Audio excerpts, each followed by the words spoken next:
ಸಮಸ್ಯೆಗಳಿದೆ. ವ್ಯಾವಹಾರಿಕವಾದಂಥ ಸಮಸ್ಯೆಗಳು ಅನೇಕ ಸಮಸ್ಯೆಗಳಿವೆ. ಕೇಳಿಸುತ್ತೆ ಹಿಂದಿಗಳಿಗೆ? ಯಾಕೊಬ್ಬರು ಮಾತಾಡಲ್ಲ? ಕೇಳಿಸುತ್ತೆ ಅಂದರೆ ಕೇಳಿಸುತ್ತೆ ಅನ್ಬೋದಲ್ಲ, ಸುಮ್ಮನೆ ಹೇಗೆ ಕೂತಿದ್ರೆ ಕೊನೆಗೆ ಪ್ರವಚನ ಆದಮೇಲೆ ಹೇಳ್ತಾರೆ ಸರಿಯಾಗಿ ಕೇಳಿಸ್ತಿಲ್ಲ.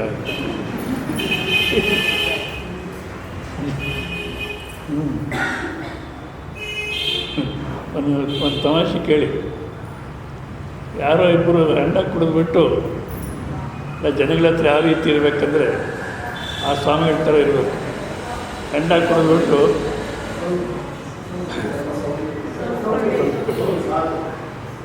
ಕೇಳಿ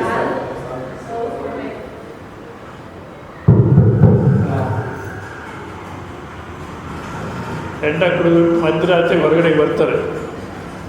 ಈಗಿನ ಕಾಲಕ್ಕೆ ಎಲೆಕ್ಟ್ರಿಕ್ ಜೀಪ್ಗಳು ಇರ್ತಲ್ಲ ಅಗಲವಾಗಿ, ಅದನ್ನು ನೋಡಿಬಿಟ್ಟು ಸೂರ್ಯೋದಯ ಆಗಿದೆಯೋ ನೋಡು, ಸೂರ್ಯ ಬಂದೆ ಅಂತಾನೆ ಒಬ್ಬ.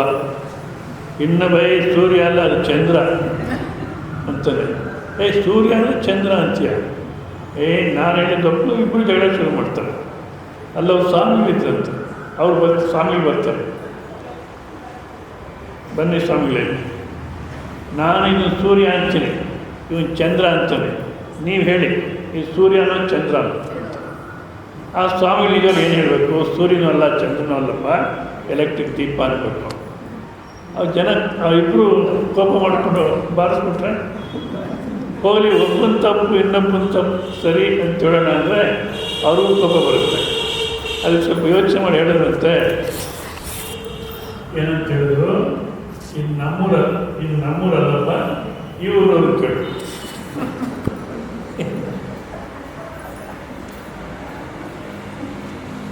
ಕೇಣಿಸುತ್ತೆ ಅಂದಾಗ ಕೇಣಿಸುತ್ತೆ ಇಲ್ಲ, ಒಂದು ಸ್ವಲ್ಪ ಕೇಣಿಸಲ್ಲ ಅಂದರೆ ಅಡ್ಜಸ್ಟ್ ಮಾಡ್ಕೋಬೋದು.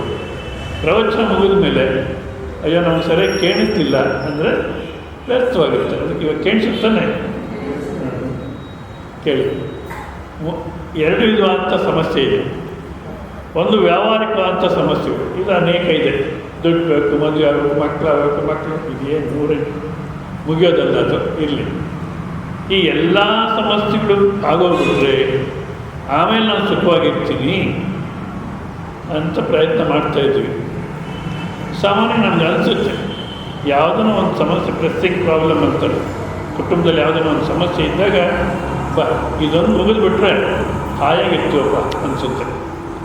ಮಗಳು ಮದುವೆ ಮಾಡಬೇಕು ಪ್ರಯತ್ನ ಮಾಡ್ತಿದ್ದೀವಿ, ಅದು ಈಗಿನ ಕಾಲಕ್ಕೆ ಬರ್ತಾ ದೊಡ್ಡ ಪ್ರಾಬ್ಲಮ್ ಆಗಿಬಿಟ್ಟಿದೆ. ನೆನ್ನೆ ಪೇಪರ್ಲಿ ಯಾವಾಗ ಇದೆ, ಈ ಗೌರ್ಮೆಂಟ್ನವರು ಹಾಗೆ ಇದ್ದಾರೆ, ಬರ್ತಾ ಭಾಳಷ್ಟು ಸಮಸ್ಯೆ ಜಾಸ್ತಿ ಆಗ್ತಾಯಿದೆ. ಅದು ಯಾವುದೋ ಒಂದು ಊರಲ್ಲಿ ಹೆಣ್ಣು ಕೊಡಲ್ಲಂತೆ ಆ ಊರಿಗೆ, ಯಾಕೆಂದರೆ ವಾಟರ್ ಪ್ರಾಬ್ಲಮ್ಗೋಸ್ಕರ ಯಾರು ಕೊಡ್ತಿಲ್ಲ ಅಂತ ಹೇಳಿ. ಕೆಲವರೆಲ್ಲ ಊರು ಬಿಟ್ಟು ಬೇರೆ ಹೋಗಿದ್ದಾರೆ ಮಗನ ಮದುವೆ ಮಾಡಲಿಕ್ಕೆ, ಇನ್ನು ಕೆಲವರು ಹೋಗೋಕ್ಕಾಗಿರೋ ಅಲ್ಲೇ ಇದ್ದಾರಂತೆ.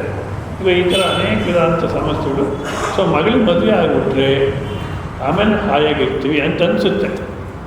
ಮದುವೆ ಆಯಿತು, ಇವಾಗ ಹಾಯಾಗಿದ್ದಿರೋ ಅಂದರೆ ಮತ್ತೆ ಇನ್ನೇನೋ ಶುರುವಾಗುತ್ತೆ. ಯಾಕೆ ಈ ಥರ ಆಗುತ್ತೆ ಅಂದರೆ, ನಾವು ಸಾಮಾನ್ಯವಾಗಿ ಬೇರೆ ಮೇಲೆ ಆರೋಪಣೆ ಮಾಡ್ತೀವಿ, ಅಥವಾ ಬೇರೆ ವಸ್ತುಗಳ ಮೇಲೆ ಆರೋಪಣೆ ಮಾಡ್ತೀವಿ, ಅಥವಾ ಪ್ರಾರಂಭ ಅಂತೀವಿ, ಇಲ್ಲ ವಾಸ್ತು ಅಂತೀವಿ, ಯಾವುದೋ ಶನಿಗ್ರಹ ಸರಿ ಇಲ್ಲ ಅಂತೀವಿ. ಇದರಲ್ಲಿ ಯಾವುದೋ ಸಮಸ್ಯೆ ಅಲ್ಲ. ಸಮಸ್ಯೆ ಏನಂದರೆ, ಆಲು ಪಿಲ್ಲಲ ಆನಂದ ಮುಚೆ ಅಯೋಧ್ಯ ರಾಮನಿ ಮರುಚ. ಈ ಸಂಸಾರದಲ್ಲಿ ನಾವು ಅಯೋಧ್ಯ ರಾಮನ ಮರ್ತುಬಿಟ್ವಿ. ಅಯೋಧ್ಯ ರಾಮ ಅಂದರೆ ಆ ಅಯೋಧ್ಯೆ ಅಲ್ಲ, ನಾನು ಹೇಳಿದ್ದೆ ಈ ಶರೀರನೇ ಅಯೋಧ್ಯ. ಇದ್ರ ಮೇಲೆ ಯುದ್ಧ ಮಾಡ್ತಿದ್ದೀವಿ. ವೃದ್ಧಾಪ್ಯ ಬರಬಾರ್ದು, ಸಾವು ಬರಬಾರ್ದು ಅಂತ ಪ್ರಯತ್ನ ಮಾಡ್ತೀವಿ, ಅದು ಬಂದೇ ಬರುತ್ತೆ. ಅಂದರೆ ಯುದ್ಧ ಮಾಡಿ ಸೋತೋಗ್ತಾ ಇದ್ದೀವಿ. ಯಾವುದ ಮೇಲೆ ಯುದ್ಧ ಮಾಡಿ ಸೋತೋಗ್ತೀವೋ ಅದು ಅಯೋಧ್ಯ ಅಂದಾಗ, ಈ ಶರೀರದ ಮೇಲೆ ಯುದ್ಧ ಮಾಡಿ ಸೋತೋಗಿ ಇಲ್ಲೇ ಅಯೋಧ್ಯ, ಇಲ್ಲೇ ರಾಮಸ್ವರೂಪ ಅನ್ನತಕ್ಕ ಇದೇ ಆನಂದ ಸ್ವರೂಪ ಇದೆ, ಮರೆತು ಬಿಟ್ಟಿದ್ದೀವಿ. ಆ ಮರೆತಿರ್ತಕ್ಕಂಥದ್ದೇ ಮೂಲಭೂತವಾದಂಥ ಸಮಸ್ಯೆ. ನಾನು ನನ್ನ ಸಮಸ್ಯೆಗಳು ಅಂತ ವ್ಯವಹಾರ ಮಾಡ್ತೀವಿ ನಾವು. ಈ ನನ್ನ ಸಮಸ್ಯೆಗಳು ಅನ್ನತಕ್ಕಂಥೆಲ್ಲ ಮುಗಿದುಬಿಟ್ರೆ ಆಗ ನಾನು ಸುಖವಾಗಿರ್ತೀನಿ ಅಂತ. ಆದರೆ ಈ ನಾನು ನನ್ನ ಸಮಸ್ಯೆ ಅನ್ನೋ ಸಮಸ್ಯೆ ಅಲ್ಲ, ಮತ್ತು ನಾನು ಅನ್ನೋದೇ ಸಮಸ್ಯೆ. ಹಿಂದಿನ ಕಾಲಕ್ಕೆ ಎಲ್ಲ ಸಂಪ್ರದಾಯ ಬದಲಾವಣೆ ಆಗುತ್ತೆ, ಎಲ್ಲ ಕಡೆಯೂ ಬದಲಾವಣೆ ಆಗಿದೆ. ಈ ಅಧ್ಯಾತ್ಮ ಫೀಲ್ಡಲ್ಲೂ ಬದಲಾವಣೆ ಆಗುತ್ತೆ, ಸಾಕಷ್ಟು ಬದಲಾವಣೆ ಆಗಿದೆ. ಇನ್ನೂ ಏನೇನಾಗುತ್ತೋ ಇಲ್ಲಿ ಹೋಗುತ್ತೋ ಗೊತ್ತಿಲ್ಲ.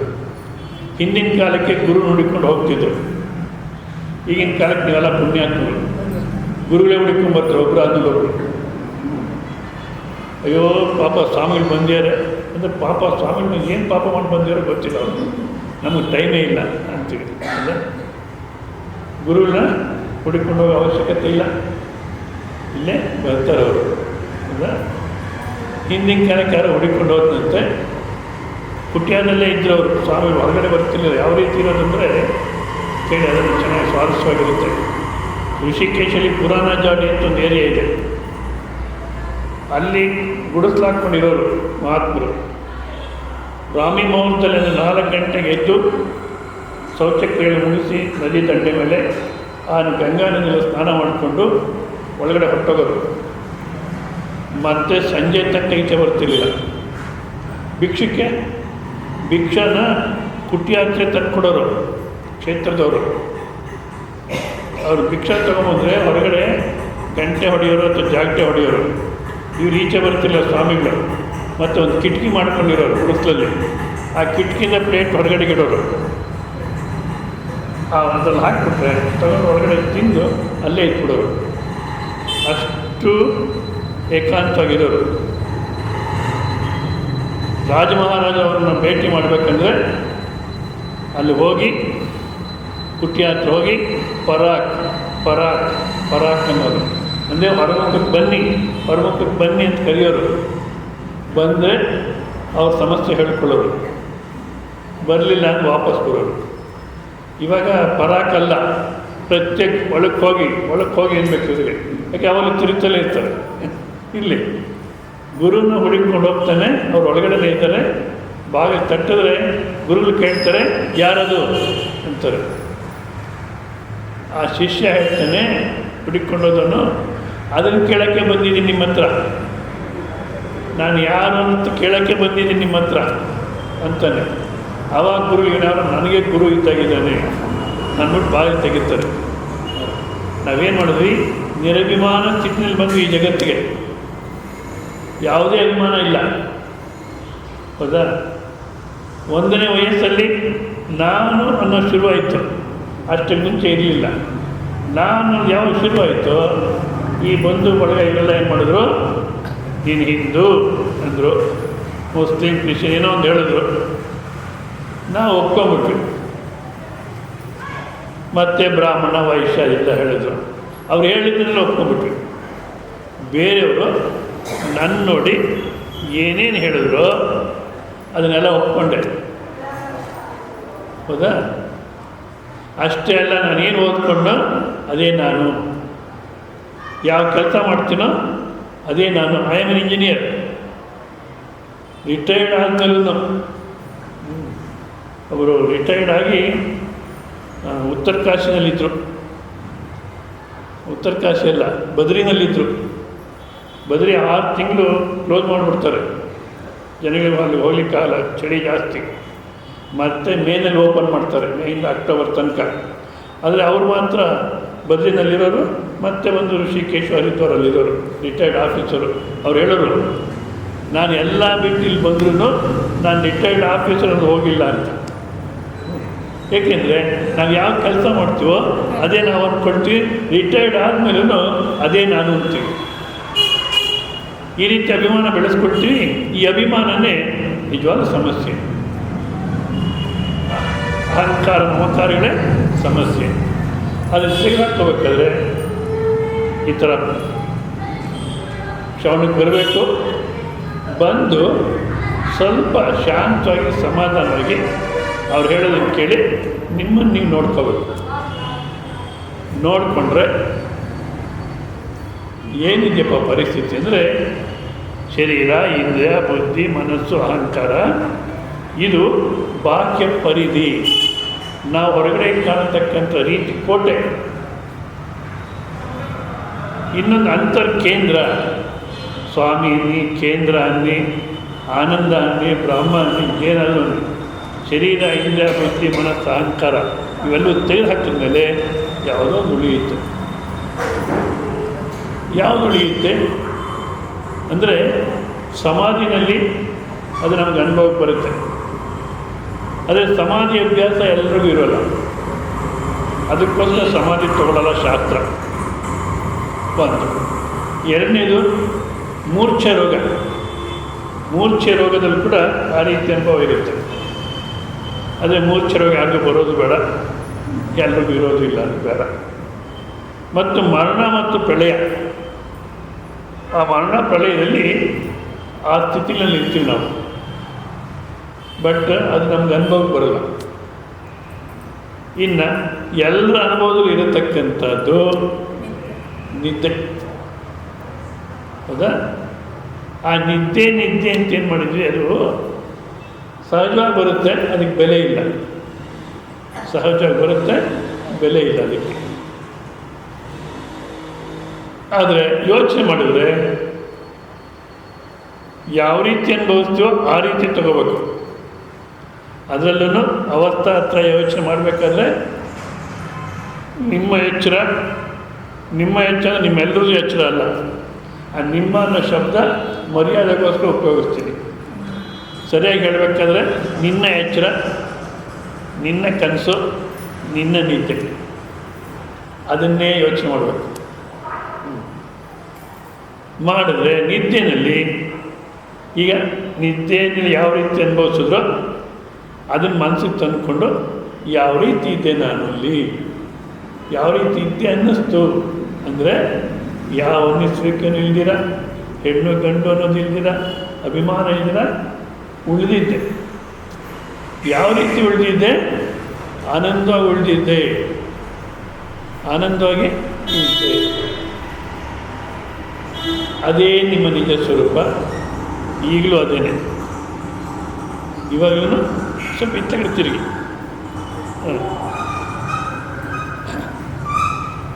ಹಾಗೆ ತಿರುಗಿ. ಅದೇ ನಿಜ ಸ್ವರೂಪ, ಈಗಲೂ ಅದೇನೆ, ಈಗಲೂ ಆನಂದವೇ. ಆ ಆನಂದ ಸ್ವರೂಪ ಅನ್ನತಕ್ಕಂಥದ್ದೇ ಎಚ್ಚದಲ್ಲಿ ಸಂಸಾರಿ ದುಃಖಿಯನ್ನು ವ್ಯವಹಾರ ಮಾಡುತ್ತೆ, ಕನಸಿನಲ್ಲಿ ಸಂಸಾರಿ ದುಃಖಿಯನ್ನು ವ್ಯವಹಾರ ಮಾಡುತ್ತೆ. ಅದು ನಾವು ಮಾಡತಕ್ಕಂಥ ಪಾತ್ರ ನಟನೆ, ಪಾತ್ರದ ಕಷ್ಟ ಸುಖ ಪಾತ್ರಧಾರಿಗಿಲ್ಲ. ಊರಿಗೆಲ್ಲ ದೊಡ್ಡ ಸಾಹುಕಾರ ಭಿಕ್ಷುಕನ ಪಾತ್ರ ಮಾಡಿದ್ದಾನೆ, ಯಾರೂ ಗುರ್ತಿಡಿಯೋಕ್ಕಾಗಲಿಲ್ಲ. ಪಾಪ ನಿಜವಾದ ಭಿಕ್ಷುಕ ಅಂದ್ಕೊಂಡು ಎಲ್ಲ 1 ರೂಪಾಯಿ 50 ಪೈಸೆ ಕೊಡ್ತೀಯಾರೆ. ಇವಾಗ ಸ್ಟೇಜ್ ಮೇಲೆ ಅವನು ನಿಜವಾದ ಭಿಕ್ಷುಕ ಅಂತ ಗುರ್ತಿಡಿದು ಎಲ್ಲರೂ ದುಡ್ಡು ಕೊಡ್ತಿದ್ರೆ ಒಳಗಡೆ ಆನಂದನ ದುಃಖನ, ನನ್ನ ಪಾತ್ರವನ್ನು ಚೆನ್ನಾಗಿ ಮಾಡ್ತಾಯಿದ್ದೀನಿ, ಯಾರೂ ಗುರ್ತಿಡೋಕ್ಕಾಗಲ್ಲ ನನ್ನ.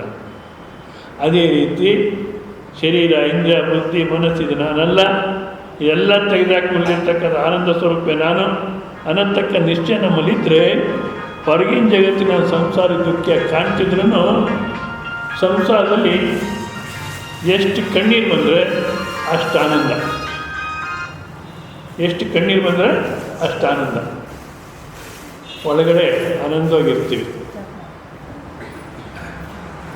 ಇದು ಆ ಕಾರಣ ನಾನು ಅನ್ನತಕ್ಕಂಥ ಅನಿಸಿಕೆ ಇಲ್ದಿರ, ನಾನು ಇದ್ದೀನಿ ಅನ್ನತಕ್ಕಂಥ ಅನಿಸಿಕೆ ಇಲ್ದಿರ, ಯಾವ ಒಂದು ಇರುವಿಕೆ ಅನ್ನತಕ್ಕ ನಿಜ ನಿತ್ಯದ ಸ್ಪಷ್ಟವಾಗಿ ಅನುಭವ ಬರುತ್ತೋ ಅದು ದೇಶಕಾಲಕ್ಕೆ ಅತೀತ.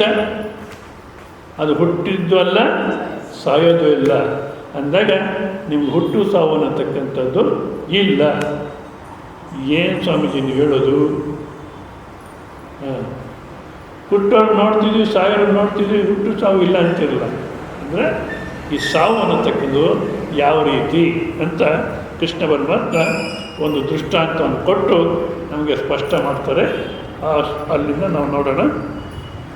22ನೇ ಶ್ಲೋಕ, 2ನೇ ಅಧ್ಯಾಯದ 22ನೇ ಶ್ಲೋಕ. ಶ್ರೀ ಭಗವಾನುವಾಚ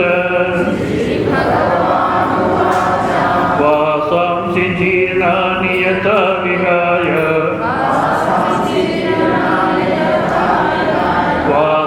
ವಾಸಾಂಸಿ ಜೀರ್ಣಾನಿ ಯಥಾ ವಿಹಾಯ ನವಾನಿ ಗೃಹ್ಣಾತಿ ನರೋಪರಾಣಿ ತಥಾ ಶರೀರಾಣಿ ವಿಹಾಯ ಜೀರ್ಣಾನಿ ಅನ್ಯಾನಿ ಸಂಯಾತಿ ನವಾನಿ ದೇಹಿ. ಇನ್ನೊಂದ್ಸಲ ಹೇಳಿ, ಎಲ್ಲ ಹೇಳಿ ಪ್ರಯತ್ನ ಮಾಡಿ. 3-4 ದಿವಸ ಹೇಳಿದ್ರೆ ಅಭ್ಯಾಸ ಆಗಿಬಿಡುತ್ತೆ.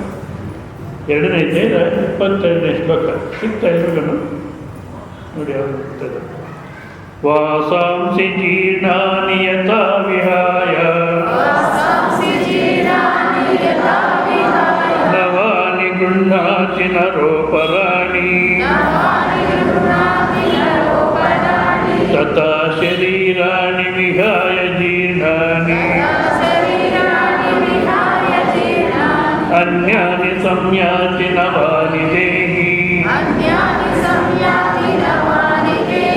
ನಿಜವಾದ ಈ ಶರೀರ ಅನ್ನತಕ್ಕಂಥದ್ದು ಯಾವ ರೀತಿ ಅಂದರೆ ನಾವು ಹಾಕ್ಕೊಂಡಿರ್ತಕ್ಕ ವಸ್ತು ಥರ. ಮಾತಾಡಬೇಡಿ ಹಿಂದ್ಗಡೆ. ವಸ್ತು ಥರ. ಈಗ ವಸ್ತ್ರಗಳು ಹಾಕ್ಕೊಂಡಿದ್ದೀವಿ, ಹೌದಾ? ಮಾತಾಡಬೇಕಾದ್ರೆ ನನ್ನ ಮಾತು ಕೇಳು ಅಂತ ಆ ಬಟ್ಟೆ ಮೇಲೆ ಕೈ ಇಟ್ಕೊಳ್ತೀವಿ, ತೋರಿಸ್ತೀನಿ ನನ್ನ ಮಾತು ಕೇಳು. ಆದ್ರೂ ಆ ವಸ್ತ್ರನೇ ನೀವು. ವಸ್ತ್ರ ಮೈ ಮೇಲೆ ಇರಬೇಕಾದ್ರೇ ಇದು ನಾನಲ್ಲ ಅನ್ನೋ ಸ್ಪಷ್ಟವಾಗಿದೆಯೋ ಇಲ್ಲ. ಈ ಶರೀರನೂ ಅಷ್ಟೇ. ಈಗ ನಿಮ್ಗೆ ಅರ್ಥ ಆಗಲಿಕ್ಕೆ ಹೇಳ್ತೀನಿ. ಈ ವಸ್ತ್ರ ಸಮಾಜ ರೀತಿ ನೀತಿ ಅನುಸರಿಸಿ, ವಾತಾವರಣ ಅನುಸರಿಸಿ ನಾವು ಹಾಕ್ಕೊಳ್ಳತಕ್ಕಂಥ ವಸ್ತ್ರ. ಶರೀರ ಪರಮಾತ್ಮ ತೊಡಿಸಿರ್ತಕ್ಕಂಥ ವಸ್ತ್ರ. ಈ ಶರೀರ ವಸ್ತ್ರ ಹಳೇದಾಗ್ಬಿಡುತ್ತೆ. ಈಗಿನ ಕಾಲಕ್ಕೆ ಹಳೇದಾಗೋದು ಇಲ್ಲ, ಹೊಸ ಫ್ಯಾಷನ್ ಬರುತ್ತೆ, ಹೌದಾ? ನೋಡಿ ಬೇಕಾದ್ರೆ ಮನೆಗಳಲ್ಲಿ ಒಬ್ಬೊಬ್ಬರಿಗೂ ಒಂದೊಂದು ಕ್ಲಾತ್ ಶಾಪು, ಒಂದು ಮೆಡಿಕಲ್ ಶಾಪ್ ಇರುತ್ತೆ. ಆ ಕಬೋರ್ಡ್ ತುಂಬ ಹ್ಯಾಂಗರ್ಗೆ ಹಾಕಿಟ್ಟಿರ್ತಾರೆ. ಆ ಹ್ಯಾಂಗರ್ ಎಷ್ಟು ಅದೃಷ್ಟ ಮಾಡಿದೆ. 364 ದಿವಸ ಉಟ್ಕೊಳ್ಳುತ್ತದು ಹ್ಯಾಂಗರು.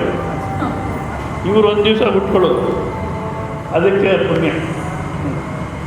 ಇಲ್ಲಿ ಬಟ್ಟೆ ಹಾಕ್ಕೊಳ್ತೀವಿ. ಇಲ್ಲಿ ಭಗವದ್ಗೀತೆ ಹೇಳುತ್ತೆ ಜೀರ್ಣಾನಿ ಅಂತ. ಬಟ್ಟೆ ಹಳೇದಾಗ್ಬಿಡ್ತು, ಜೀರ್ಣವಾಗೋಯ್ತು, ಬದಲಾಯಿಸ್ತೀವಿ ಅಂತ. ಇಲ್ಲ ಫ್ಯಾಷನ್ಗೋಸ್ಕರ ಬದಲಾಯಿಸ್ತೀವಿ ಅಂತ ಈಗಿನ ಕಾಲಕ್ಕೆ ಕೇಳ್ಕೊಂಡ್ರೆ ಯಾರು ಬಟ್ಟೆ ಬದಲಾಯಿಸ್ತಾರೋ ಅವರೇ ಹೋಗ್ಬಿಡ್ತಾರೋ, ಅವರೇ ನಾಶ ಆಗ್ತಾರೋ. ಇಲ್ಲ, ವಾಸಾಂಸಿ ಜೀರ್ಣಾನಿ ದುರ್ಬಲತಾಂ ಗತಾನಿ. ದುರ್ಬಲವಾಗಿರ್ತಕ್ಕಂಥ ಹರಿದಿರ್ತಕ್ಕಂಥ ಬಟ್ಟೆಗಳನ್ನು ತೆಗೆದುಬಿಟ್ಟು ಹೊಸ ಬಟ್ಟೆ ಹಾಕ್ಕೊಳ್ತೀವಿ. ಬಟ್ಟೆ ಪರಿತ್ಯಜ್ಯ ನವಾನಿ ಅಭಿನವಾನಿ ಗೃಹ್ಣಾತಿ. ಹೊಸ ಬಟ್ಟೆಯನ್ನು ಹಾಕ್ಕೊಳ್ತಾರೆ. ಈಗ ಬಟ್ಟೆ ಬದಲಾಯಿಸ್ತಾರೆ, ಇಲ್ವಾಗ್ತಾರೋ? ಇಲ್ಲ, ಆ ಥರ ಇಲ್ಲ. ಒಂದು. ಎರಡನೇದು, ಹಳೆ ಬಟ್ಟೆಗಳು ತೆಗೆದುಹಾಕಿ ಹೊಸ ಬಟ್ಟೆ ಹಾಕ್ಕೊಂಡ್ರೆ ಆನಂದನೂ ದುಃಖನೂ. ಅದರಲ್ಲೂ ಯಾರನ್ನು ನೋಡಿ ಚೆನ್ನಾಗಿದೆ ಅನ್ಬೇಕು, ಅಷ್ಟು ತನಕ ಮನಸ್ಸು ಸಮಾಧಾನ ಇದೆ. ಇದು ಯಾಕೆ ಇವೆಲ್ಲ ಇವೆಲ್ಲ ಹುಚ್ಚ ಅಭಿಪ್ರಾಯಗಳು. ನಂಗೆ ಯಾವ್ದು ಬೇಕೋ ಅದು ತೊಗೊಂಡು ಹಾಕ್ಕೊಂಡಿದ್ದೀನಿ ಬಸ್. ಯಾರನ್ನು ನೋಡಿ ಎಲ್ಲಿ ತೊಗೊಂಡ್ರಿ, ಭಾಳಷ್ಟು ಚೆನ್ನಾಗಿದೆಯಲ್ಲ ಅನ್ಬೇಕು. ಅಂದರೆ ಅವಾಗ ನಮಗೆ ತೃಪ್ತಿ ಇರಲಿ. ಈಗ ಹೊಸ ಬಟ್ಟೆ ಹಾಕ್ಕೊಂಡ್ರೆ, ಹಳೆ ಬಟ್ಟೆ ತೆಗೆದುಹಾಕಿ ಹೊಸ ಬಟ್ಟೆ ಹಾಕ್ಕೊಂಡ್ರೆ ದುಃಖನ ಸುಖನ ಆನಂದ ತಾನೆ. ಅದೇ ರೀತಿ ಹಳೆ ಶರೀರ ಹೋಗ್ಬಿಟ್ಟು ಹೊಸ ಶರೀರ ಬಂತು. ಯಾಕೆಂದರೆ ತುಣಜು ಲೋಕ ನ್ಯಾಯ ಅಂತಾರೆ. ಅಂದರೆ ಒಂದು ಕಂಬಳಿ ಹುಳು ಒಂದು ಎಲೆಯಿಂದ ಇನ್ನೊಂದು ಎಲೆಗೆ ಹೋಗ್ಬೇಕಾದ್ರೆ ಮೊದಲು ಒಂದು ಎಲೆ ಮೇಲೆ ಹಿಂದಿನ ಭಾಗವನ್ನು ಭದ್ರವಾಗಿ ಊರುತ್ತೆ, ಆಮೇಲೆ ಮುಂದಿನ ಭಾಗವನ್ನು ಇನ್ನೊಂದು ಎಲೆಗೆ ತಗೊಳ್ಳುತ್ತೆ, ಆಮೇಲೆ ಹಿಂದಿನ ಭಾಗ ನೆಳ್ಕೊಳ್ಳುತ್ತೆ. ಅದೇ ರೀತಿಯಲ್ಲಿ ಜೀವಿ ಈ ಶರೀರ ಖಾಲಿ ಮಾಡಬೇಕಾದ್ರೆ ಯಾವ ಶರೀರಕ್ಕೆ ಹೋಗಬೇಕು, ಯಾವ ಗರ್ಭಕ್ಕೆ ಹೋಗಬೇಕು ಅಂತ ನಿಶ್ಚಯ ಮಾಡ್ಕೊಂಡ್ಬಿಟ್ಟಿರುತ್ತೆ. ನಮಗೆ ಗೊತ್ತಾಗಲ್ಲ. ಅದು ನಿಶ್ಚಯ ಮಾಡ್ಕೊಂಡು ಬಾಡಿಗೆವನ್ನ ಬದಲಾಯಿಸ್ತಾಗೆ ಇವಾಗ ಬಾಡಿಗೆ ಮನೆಯವರು ಒಂದು ಮನೆ ಬಿಟ್ಟು ಇನ್ನೊಂದು ಮನೆಗೆ ಹೋಗ್ಬೇಕು ಮೊದಲು ನಿಶ್ಚಯ ಮಾಡ್ತಾರೆ ಆ ಮನೆಗೆ ಹೋಗಬೇಕು ಅಂತಲ್ವ. ಇಲ್ಲೂ ಅದೇ ರೀತಿ ಇಂಥ ಗರ್ಭಕ್ಕೆ ಹೋಗಬೇಕು ಅಂತ ನಿಶ್ಚಯ ಮಾಡಿಕೊಂಡು ಇಲ್ಲಿ ಖಾಲಿ ಮಾಡುತ್ತೆ. ಅಂದಾಗ ಹೊಸ ಶರೀರಕ್ಕೆ ಹೋಗ್ತೀವಿ, ಹೌದಾ?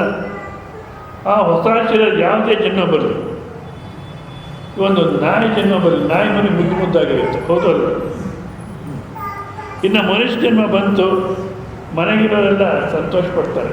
ಮನೆಗೆ ಇವಾಗಾದರೆ ಎಲ್ಲ ಅಸಹಿಸ್ಕೊಂತಾರೆ. ಮನೆಗೆ ಹೊಸ ಶರೀರ ಅಂದರೆ ಮನೆಗಿರೋರೆಲ್ಲ ಅಮ್ಮ ಗಲಾಟೆ ಮಾಡಿಸ್ಬಾರ್ದು, ಮಗುನ ಹತ್ರ ಕೂಡಿಸ್ಕೊಳ್ಳಿ, ಗಲಾಟೆ ಮಾಡಿಸ್ಕೊಳ್ಳಿ.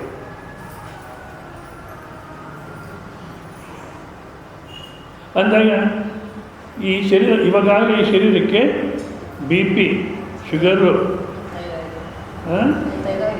Thyroid, calcium deficiency, sodium deficiency, ಪಾರ್ಕಿನ್ಸನ್ನು ಎಲ್ಲ ಬಂದಿವೆ, ಹೌದಾ? ಕೂತ್ಕೊಳ್ಳೋಕ್ಕಾಗಲ್ಲ, ಮಲಗೋಕ್ಕಾಗಲ್ಲ, ನಿಂತ್ಕೊಳ್ಳೋಕ್ಕಾಗಲ್ಲ, ಏನು ಮಾಡಬೇಕು ಗೊತ್ತಿಲ್ಲ. ಡಾಕ್ಟರ್ ಹತ್ರ ಎಲ್ಲ ಚೆಕ್ ಮಾಡಿ ನಿಮ್ಗೆ ಏನಿಲ್ಲ ಹೋಗುತ್ತಾರೆ, ದುಡ್ಡೆಲ್ಲ ಕಿತ್ಕೊಳ್ತಾರೆ, ಸಾಕಷ್ಟು ಫೀಸ್ ತೊಗೊಂಡು ಏನಿಲ್ಲ ಹೋಗಂತಾರೆ, ಹೌದಾ? ಇಂಥ ಶರೀರ ಹೋಗಿ ಯಾವುದೇ ರೀತಿಯಾದಂಥ ಕಾಯಿಲೆ ಇಲ್ಲ, ಮನೆಗೆ ಎಲ್ಲರೂ ಮುದ್ದಿಟ್ಕೊಂಡು ಸಂತೋಷ ಪಡ್ತಾರೆ. ಅಂಥ ನೂತನ ಶರೀರ ಬರುತ್ತೆ ಅಂದರೆ ಸಂತೋಷ ಪಡಬೇಕು, ಸಹಾಯಕ್ಕೆ ದುಃಖ ಪಡಬೇಕು. ಹಳೆಯ ಬಟ್ಟೆಗಳು ತೆಗೆದು ಹೊಸ ಬಟ್ಟೆ ಹಾಕ್ಕೊಂಡ್ರೆ ಯಾವ ರೀತಿ ಬಟ್ಟೆ ಹಾಕ್ಕೊಳ್ಳೋರಿಗೆ ನಾಶ ಇಲ್ವೋ ಅದೇ ರೀತಿ ಹಳೆಯ ಶರೀರ ಅನ್ನತಕ್ಕಂಥ ಬಿಸಾಟು ಹೊಸ ಶರೀರ ಹಾಕ್ಕೊಂಡ್ರೆ ನಿಮ್ಗೆ ಯಾವ ರೀತಿ ದುಃಖ ಅನ್ನತಕ್ಕಂಥ ಒದ್ದಾಟ ಇರೋಲ್ಲ. ಅದಕ್ಕೆ ಡಿವಿಜರ್ ಹೇಳ್ತಾರೆ, ನಿದ್ದೆವಲ್ಲೂ ಸವ ಪಡೆ ಮಂಕುತಿಮ್ಮ. ನಿದ್ದೆಗೆ ಹೋಗ್ಬೇಕಾದ್ರೆ ಎಷ್ಟು ಆನಂದವಾಗಿ ಹೋಗ್ತೀವಿ, ಯಾಕೆ ಹೇಳಿ?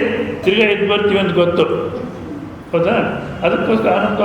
ಒಂದು ವೇಳೆ ನಿದ್ದೆ ಮಾಡಿಬಿಟ್ರೆ ನೀವೇನೇನು ಸಂಪಾದಿಸಿ ಎಲ್ಲೆಲ್ಲಿ ಇಟ್ಟಿದ್ರೋ ಎಲ್ಲ ಮರ್ತೋಗ್ಬಿಡುತ್ತೆ, ಒಂದು ಜ್ಞಾಪಕ ಇರೋಲ್ಲ, ಮತ್ತೆ ಎದ್ದು ಬರೋಲ್ಲ. ಅಂದರೆ ನಾವು ಯಾರು ನಿದ್ದೆಗೆ ಹೋಗ್ತೀವೋ ಮತ್ತೆ ಎದ್ದು ಬರ್ತೀವಿ, ಎಲ್ಲ ಜ್ಞಾಪಕ ಇರುತ್ತೆ ಅಂತ ಹೋಗ್ತಾ ಇದ್ದೀವಿ. ಅದೇ ರೀತಿ ಸಾವು ಅನ್ನತಕ್ಕಂಥದ್ದನ್ನು ನಿದ್ದೆವೂ ಸಾವು ಪಡೆಯೋದು. ನಿದ್ದೆಗೆ ಹೋಗ್ಬೇಕಾದ್ರೆ ಎಷ್ಟು ಆನಂದ ಹೋಗ್ತೀವೋ ಸಾವುಗೂ ಅಷ್ಟೇ ಆನಂದ ಸಿದ್ಧವಾಗಿದೆ.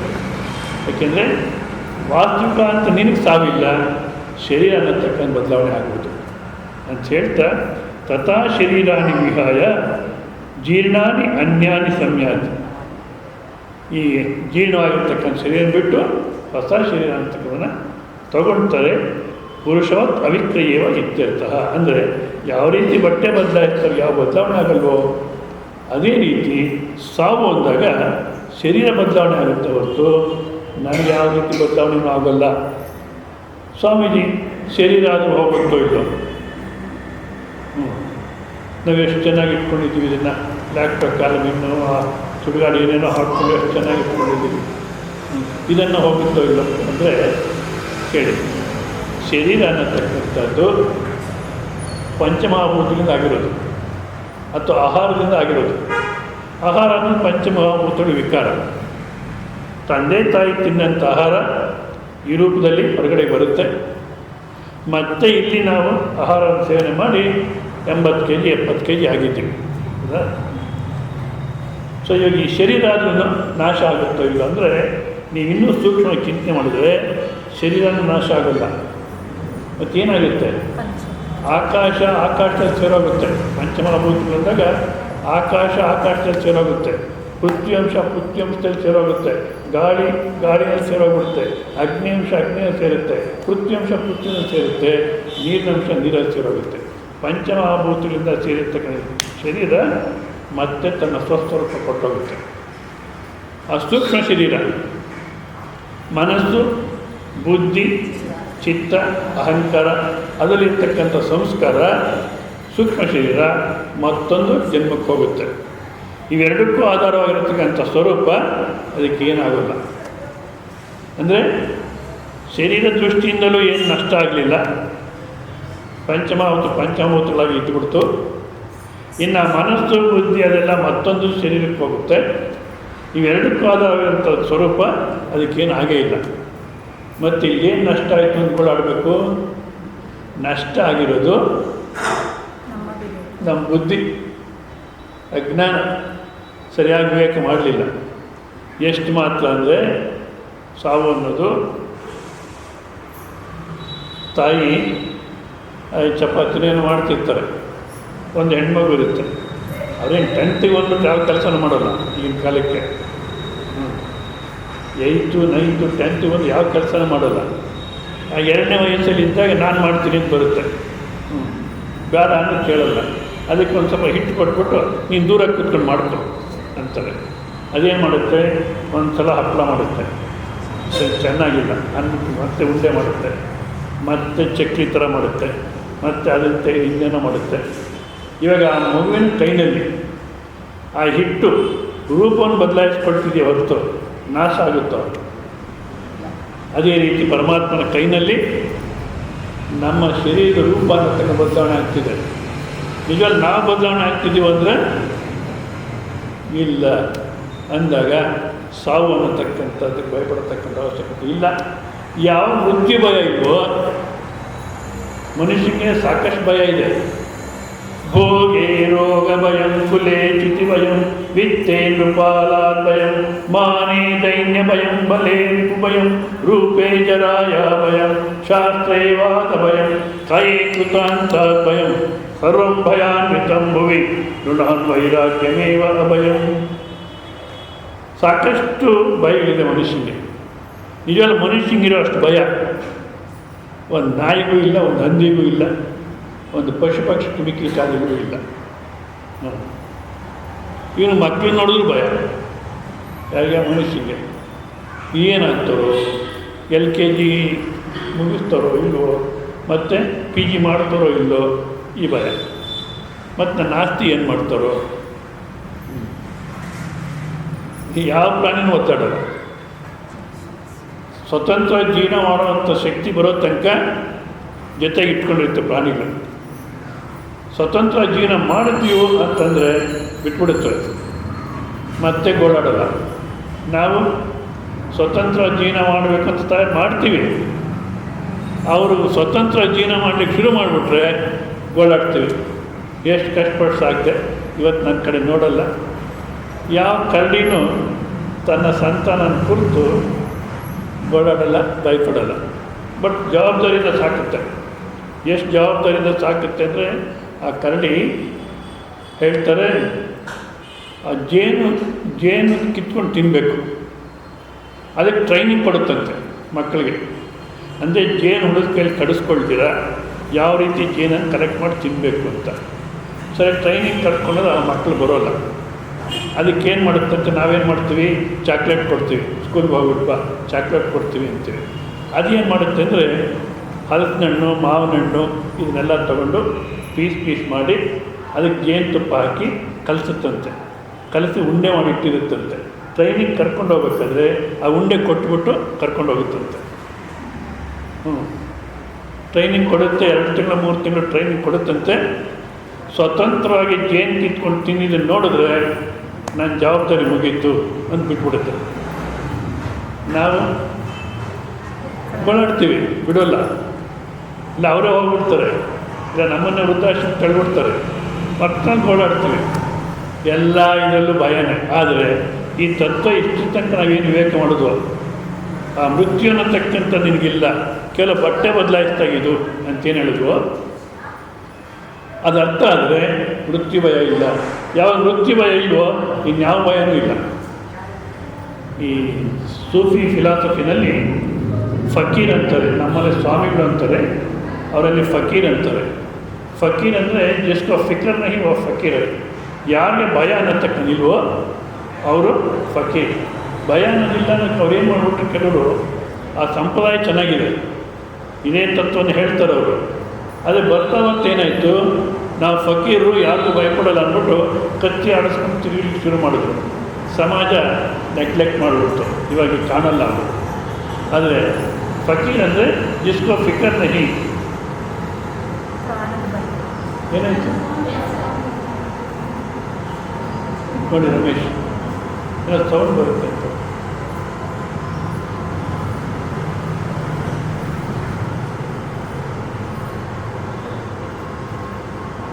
सो जिसको फिक्र नहीं वो फकीर है.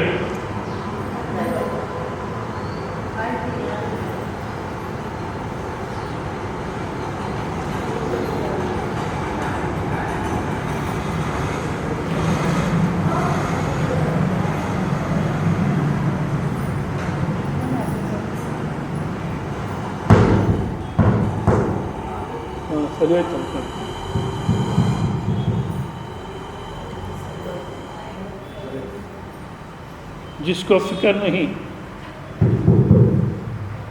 ಯಾರಿಗೆ ಮೃತ್ಯು ಭಯ ಅನ್ನತಕ್ಕಂದಿಲ್ವೋ ಪಿಕಪ್ ಆಗ್ತಿಲ್ಲ, ಪಿಕಪ್ ಇಲ್ಲ, ನೀವು ಸ್ವಲ್ಪ ಹಾಂ ಸರಿ.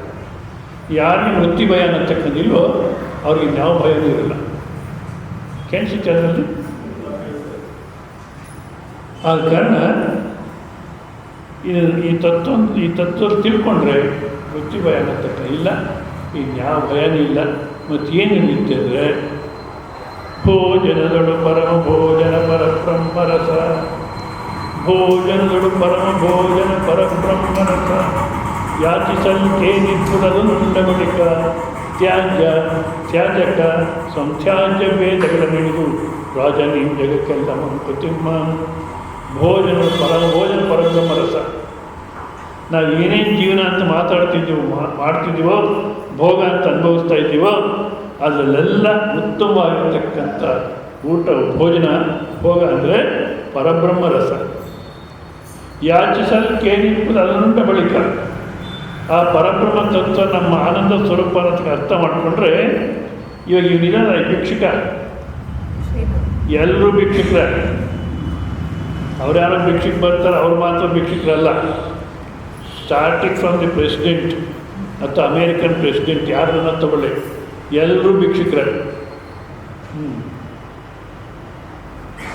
ಅಕ್ಬರ್ ರಾಜನಾಗಿರ್ತಾನಂತೆ, ಯಾರೋ ಒಬ್ಬ ಸೂಫಿ ಸಂತನ ಕರೀತಾ ಇರ್ತಾರೆ ನಮ್ಮ ಮನೆಗೆ ಬನ್ನಿ ಅಂತ. ಹೋಗಲ್ಲ ಅವರು. ಜನ ಹೇಳ್ತಾರಂತೆ, ಹೋಗಯ್ಯ, ನಾವು ಹೋದ್ರೇನು ಕೊಡಲ್ಲ, ನೀವು ಹೋಗು, ಏನಾರು ಕೊಟ್ಟು ನಮಗೆ ತಂದು ಕೊಡು ಅಂತ. ಸರಿ ಆಯಿತು ಒಂದ್ಸಲ ಹೋಗ್ತಾರೆ. ಹೋದರೆ ಅಕ್ಬರ್ ಮನೆಯಲ್ಲಿಲ್ಲ. ಎಲ್ಲಿ ಹೋದ?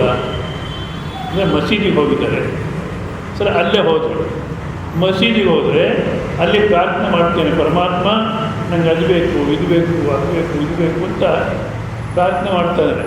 ಆವಾಗ ಅವರು ಸ್ವಾಮಿಗಳು ಅಂದ್ಕೊಳ್ತಾ ಇರ್ತಾರೆ, ಅಯ್ಯಯ್ಯೋ ಇವನೇ ಭಿಕ್ಷುಕ, ಇವನಂತೂ ನಾನು ಇನ್ನೇನು ಇಸ್ಕೊಳ್ಳೋದು ಬೇಡ ಅಂತ ವಾಪಸ್ ಬರ್ತಾರೆ. ಅಕ್ಬರ್ ಸ್ವಾಮಿಗಳ ಬಂದರೆ ಯಾಕೆ ವಾಪಸ್ ಹೋಗ್ತೀರ?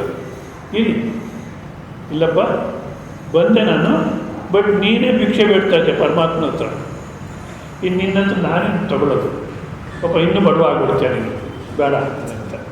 ನಿಜವಾಗ್ಲೂ ಯಾರು ಸಾಹುಕಾರ ಅಂದರೆ ಅವ್ರಿಗೇನು ಕೋಟ್ಯಾಂತರ ರೂಪಾಯಿ ಇದೆ, ಎಷ್ಟು ಕೋಟಿ ಇದೆ ಅವ್ರಿಗೆ ಗೊತ್ತಿಲ್ಲ. ಯಾಕೆಂದರೆ ಲೆಕ್ಕ ಇಟ್ಟಿರೋದೊಂದು, ಲೆಕ್ಕ ಹಿಡಿದಿರೋ ದುಡ್ಡೊಂದು, ಎಷ್ಟಿದೆ ಅವ್ರಿಗೆ ಗೊತ್ತಿಲ್ಲ. ಹೋಗಲಿ, ತೃಪ್ತರಾಗಿರೋದು. ಎಲ್ಲಿ ತೃಪ್ತಿ? ಬೆಳಿಗ್ಗೆ ಅದು ಬೇಕು, ಇದು ಬೇಕು, ಭಿಕ್ಷುಕನೇ. ಎಷ್ಟು ಕೊಟ್ಟಿದ್ರು ಭಿಕ್ಷುಕ. ಯಾರಪ್ಪ ಸಾಹುಕಾರ ಅಂದರೆ ಸಾಕು ಅನ್ನೋದು ಸಾಹುಕಾರ, ಬೇಕು ಅನ್ನೋದು ಭಿಕಾರಿ. ಈ ಬ್ರಹ್ಮರಸ ಅನ್ನತಕ್ಕಂಥ ಊಟ ಮಾಡಿಬಿಟ್ರೆ ಈ ಭಿಕ್ಷುಕ ಇದೆಯಲ್ಲ, ಬೇಕು ಬೇಕು ಬೇಕು ಅಂತ ಬೆಳಿಗ್ಗೆ ಎದ್ರು ಬೇಕು. ಅವ್ರು ಆಗಿರ್ಬೇಕು, ಇವ್ರು ಹೀಗಿರ್ಬೇಕು, ಇವ್ರು ಆಗಿದ್ದಾರೆ, ಇವ್ರು ಹೀಗಿದ್ದಾರೆ. ಅಯ್ಯಯ್ಯ ಒಂದೊಂದಲ್ಲ ಇವ್ರ ಇವನೇ ಇಲ್ದಿರಾಗ್ಬಿಡ್ತಾನೆ, ಕೇವಲ ಆನಂದನೇ ಉಳಿಯುತ್ತೆ. ಸೊ ಅಂಥ ಒಂದು ಜೀವನ ಅನ್ನತಕ್ಕ ಮನುಷ್ಯನಿಗೆ ಮಾಡತಕ್ಕಂಥ ಅವಕಾಶ ಇದೆ ಅಂತ ಉದ್ದೇಶ ಮಾಡ್ತಾ ಮುಂದಕ್ಕೆ ಅಕಸ್ಮಾತ್ ಅವಿಕ್ರಿಯವೈತಿ ಅಲ್ಲ, ಯಾಕೆ ಶರೀರ ಹುಟ್ಟಿ ಶರೀರ ಹೋದ್ರೂ ನಮಗೇನು ಆಗಲ್ಲ, ಯಾಕೆ ಅಕಸ್ಮಾತ್ ಅಂದರೆ ಮುಂದಿನ ಶ್ಲೋಕದಲ್ಲಿ, ಮುಂದಿನ 2 ಶ್ಲೋಕಗಳು ಒಟ್ಟಿಗೆ ಹೇಳೋಣ. ಶ್ರೀ ಭಗವಾನುವಾಚ ನೈನಂ ಛಿಂದಂತಿ ಶಸ್ತ್ರಾಣಿ ನೈನಂ ದಹತಿ ಪಾವಕಃ ನ ಚೈನಂ ಕ್ಲೇದಯಂತ್ಯಾಪೋ ನ ಶೋಷಯತಿ ಮಾರುತಃ ನೈನಂ ಛಿಂದಂತಿ ಶಸ್ತ್ರಾಣಿ ನೈನಂ ದಹತಿ ಪಾವಕಃ ಪಾವಕಃ ನ ಚೈನಂ ಕ್ಲೇದಯಂತ್ಯಾಪಃ ನ ಶೋಷಯತಿ ಮಾರುತಃ अच्छेद्योऽयमदार्योऽयम् अक्लेद्यो शोष्यैव च नित्यः सर्वगतस्ताणो अचलोऽयं सनातनः अच्छेद्योऽयमदार्योऽयम् अच्छेद्योऽयमदार्योऽयम् अक्लेद्यो शोष्यैव च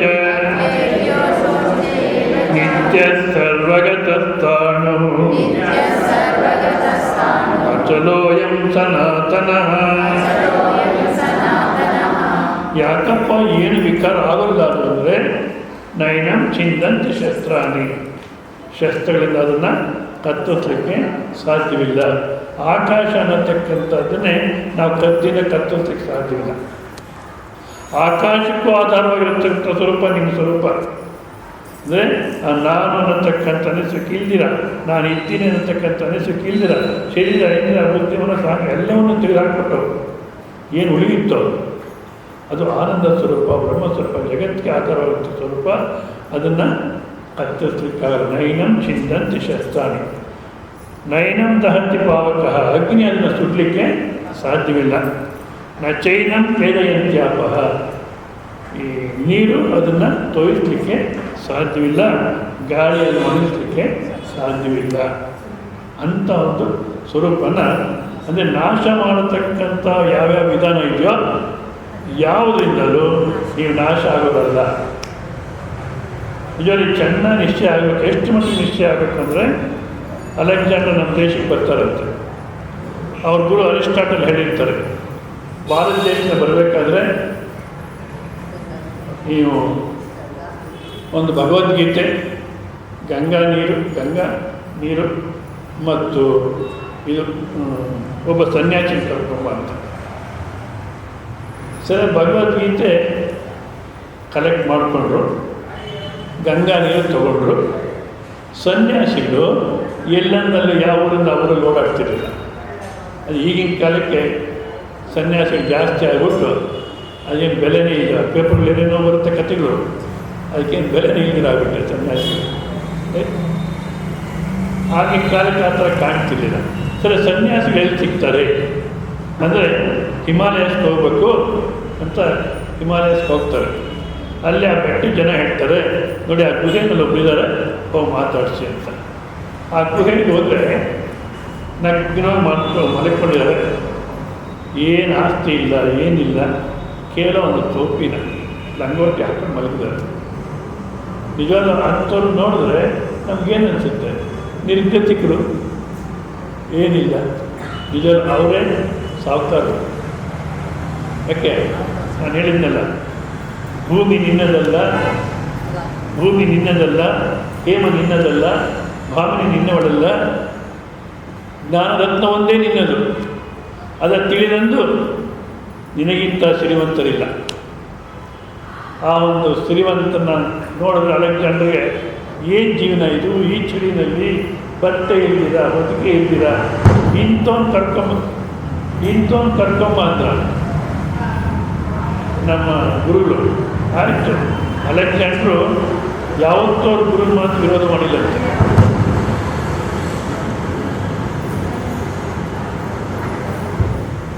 ಹಾಂ, ಸರಿ ಬಿಡಪ್ಪ.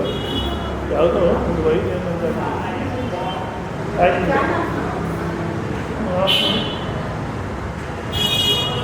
ಆಫ್ ಮಾಡಿಬಿಡ್ತಾರೆ. ಸರಿ, ಅದಕ್ಕೆ ಅಲೆಕ್ಸಾಂಡರು ಅವ್ರ ಗುರು ಮಾತನ್ನು ಇಡೀ ಜೀವನದಲ್ಲಿ ಒಂದೇ ಒಂದು ಸಲ ನಿರಾಕರಣೆ ಮಾಡ್ತಾರಂತೆ. ಅದು ಯಾವ ಪರಿಸ್ಥಿತಿಯಲ್ಲಿ ನಿರಾಕರಣೆ ಮಾಡ್ತಾರೆ ಅಂದರೆ, ನದಿ ದಾಟಬೇಕಾಗಿರುತ್ತೆ. ಆವಾಗ ಗುರು ಹೇಳ್ತಾರೆ, ನಾನು ಮೊದಲು ಹೋಗ್ತೀನಿ, ಆಮೇಲೆ ನೀನು ಬಾ ಅಂತ. ಅಲೆಕ್ಸಾಂಡ್ರು ಬೇಡ ಅಂದ್ಬಿಟ್ಟು ಅವ್ರು ದಾಟ್ತಾರೆ. ಮಕ್ಕಳು ದಾಟ್ಬಿಟ್ಟು ಬನ್ನಿ, ಈ ಮಾರ್ಗದಲ್ಲಿ ಬನ್ನಿ ಅಂತಾರೆ. ಅವಾಗ ಗುರು ಕೇಳ್ತಾರೆ, ಒಂದು ಮಾತು ಇಷ್ಟು ತಕ್ಕ ನೀನು ನಿರಾಕರಣೆ ಮಾಡಲಿಲ್ಲ, ಇವತ್ತು ನಾನು ಮೊದಲು ದಾಟ್ತೀನಿ ಅನ್ನೋದು ಬೇಡ ಅಂದ್ಬಿಟ್ಟು ನನ್ನ ಮಾತು ಬೆಲೆ ಕೊಡ್ತೀರ, ಮೊದಲು ನೀನು ದಾಟ್ದೆ ಯಾಕೆ ಅಂದರೆ ಎಲ್ಲಿ ಪ್ರವಾಹ ಜಾಸ್ತಿ ಇದೆ, ಆಳ ಜಾಸ್ತಿ ಇದೆ ಅನ್ನೋದನ್ನು ನೋಡಿಕೊಂಡು ಕ್ಷೇಮವಾಗಿರ್ತಕ್ಕಂಥದ್ರಲ್ಲಿ ನೀವು ಬರಬೇಕು. ಒಂದು ವೇಳೆ ಪ್ರವಾಹ ಜಾಸ್ತಿ ಇದ್ದು, ಆಳ ಜಾಸ್ತಿ ಇದ್ದು ನಾವು ಹೋದ್ರೂ ಪರವಾಗಿಲ್ಲ. ನನ್ನಂಥ ಅಲೆಕ್ಸಾಂಡರ್ಸು ಹೋದರೆ ಈ ಜಗತ್ತಿಗೆ ಏನು ನಷ್ಟ ಇಲ್ಲ. ನೀವು ನನ್ನಂಥ ಅಲೆಕ್ಸಾಂಡರ್ನ 1000 ಜನಕ್ಕೆ ತಯಾರು ಮಾಡ್ಬೋದು. ನೀವು ಹೋದರೆ ನಾನು ನಿಮ್ಮಂಥವ್ರು ತಯಾರು ಮಾಡಲಿಕ್ಕಾಗಲ್ಲ. ಅದಕ್ಕೋಸ್ಕರ ಮೊಟ್ಕೊಂಡು ನಾನು ದಾಟಿದೆ ಈ ಮಾರ್ಗದಲ್ಲಿ ಸುರಕ್ಷಿತವಾಗಿ ಬರ್ಬೋದು ಅಂತ ನಿಮ್ಮನ್ನು ಬಾ ಅಂದೆ. ಅದು ಒಂದೇ ಸಲ ಅಂತ ಅವ್ರು ನಿರಾಕರಣೆ ಮಾಡೋದು. ಸರಿ, ಇಲ್ಲಿ ಕರ್ಕೊಂಬ ಅಂತ ಹೇಳಿದರೆ ಕರ್ಕೊಂಡು ಹೋಗೋಣ ಇವರನ್ನ ಅಂತ ಪ್ರಯತ್ನ ಮಾಡ್ತಾರೆ. ಬನ್ನಿ ಹೋಗೋಣ ನಮ್ಮ ದೇಶಕ್ಕೆ ಅಂದರೆ ಆ ಮಹಾತ್ಮ ಹೇಳ್ತಾರೆ, ಇಲ್ಲಪ್ಪ ನಾನು ಬರೋಲ್ಲ, ನನಗಿಲ್ಲೇ ಚೆನ್ನಾಗಿದೆ, ಬರೋಲ್ಲ, ಬರ್ದಿರ ಇದ್ದರೆ ಎಳ್ಕೊಂಡು ಹೋಗ್ತೀನಿ ಅಂತಾರೆ. ಎಳ್ಕೊಂಡೋಗು, ನೀನು ಯಾವುದನ್ನು ಎಳ್ಕೊಂಡು ಹೋಗ್ತೀಯೋ ಅದು ನಾನಲ್ಲ ಅಂತ ಯಾವತ್ತೂ ತೀರ್ಮಾನ ಮಾಡಿದ್ದೀನಿ. ಇಲ್ಲ ಇವರು ರಮೇಶ್ ನೋಡಪ್ಪ,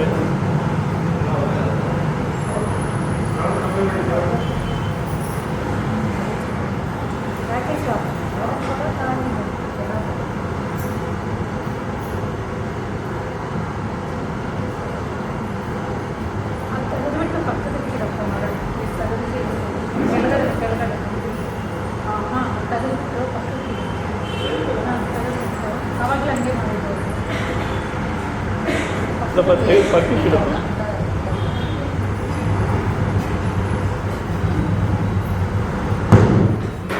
ಹಾಂ ಸರಿ ಹೋಯ್ತು, ಸ್ವಲ್ಪ ಸೌಂಡ್ ಕೊಡು, ಸ್ವಲ್ಪ